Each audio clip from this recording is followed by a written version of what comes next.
Ang paghangat at pagtupad sa mga pangarap ay hindi nakukuha sa isang iglap. Bagkus, ito ay nagsisimula sa isang salita, ngunit nagtatapos sa maraming gawa. Bawat Pilipino na nagsusumikap sa anumang sulok ng mundo ay may kanya-kanyang kwento. May mga kwento ng pag-ahon at pagbangon, ngunit minsan nakakalungkot. May mga kwento ng mapapait na kahapon at inuuwing na kakahon. Bagong bayani. Sarap isipin, kaaya-ayang pakinggan. Ngunit ano nga ba ang tunay na kahulugan? Unang salitang pagod na ako kapag mahal mo ang isang tao ang pamilya mo. Ito ang mga salitang aming pinangahawakan upang magpatuloy ang laban. Laban na di ginagamitan ng dahas o armas. Laban na hindi nakikita ng aming mga mata, ngunit ramdam mula ulo hanggang paa. Kompleto mang may tuturing ang aming buong katawan, kaya dama pa rin namin na parang may kulang. Pananabig, sa walang kasing tamis nilang mga halik, at paghanap sa napakainit nilang mga yata. Kahirap palang buhati ng mundo.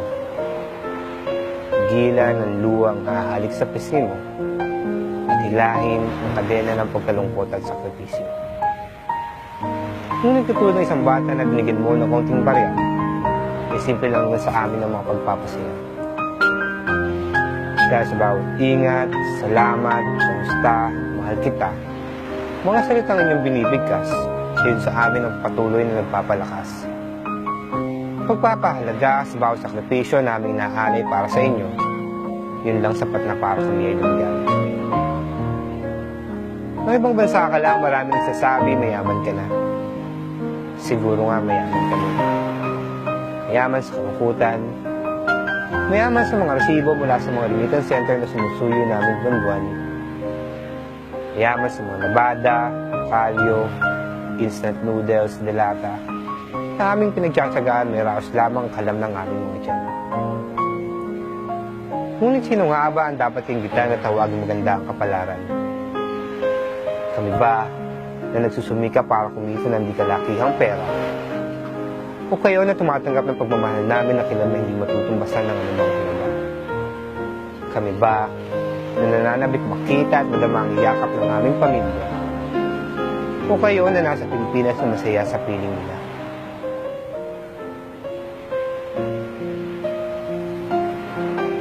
Ngunit aaminin namin ang katotohanan.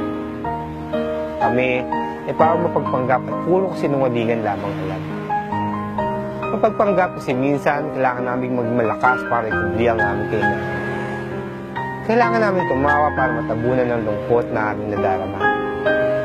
Kasi minsan kailangan namin magpanggap para tiisin ang hirap at para naman maramdaman ninyo ang sarap. Kasinungalingan kasi minsan kailangan namin ipakita sa mga larawan na kami ay masaya. Kasama ng malalaking gusali, magandang tanawin, at masasarap na pagkain ninyong nakikita sa social media. Ngunit lingid sa inyong kaalaman. Sa likod ng mga larawan at titing ito, ay may nagpupugil lungkot na sa amin ay lumabalo. Dahil tuwing sasapit ang gabi, ay dumating ang kalaban na mahirap takasan. Ang pagka-homesick at nakabibing o nakatahimikan kapag muna na lamang iyong hahagkan. Dahan-dahang pumunta sa mga luha na hindi namin sinasadya.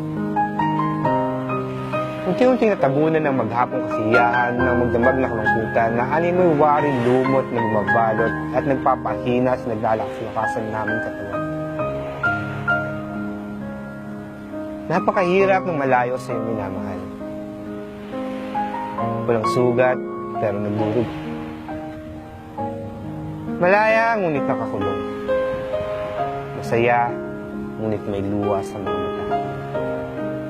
Ngunit makakaasa kayo. Sa muling paghampas ng alon, ay mananatili kami nakatayo at naiyak. Sa anumang lakas ng hampas ng alon, masaktan man kami, ay pipilitin namin bumawi. Dahil katulad ng walang sawang paghalik ng alon sa dalampasigan, ang pagmamahal namin ay walang hanggan. Kahit minsan nakakalulog na. Nakakalunod na ako, ulit na pagdampi ng mga luha sa aming mga mukha. Hani mo waring alon na may dilang lason sa aming nagbabaon. Ngunit mga kababayan, kailan nga ba ihinto ang paghampas ng alon? Kailan nga ba natin magsisilayan ng liwanag sa dapit hapon? Kailan nga ba tatamis ang mga lasa ng mapait na alon? Sana, ang pag-aon ay hindi dumating kung kailan nalipasan na tayo ng panahon. Kaya't ako, ikaw, tayo, bawat Pilipino na nagsusumikap sa aming sulok ng mundo, sabay-sabay tayong magdasal, kumapit sa may tipan.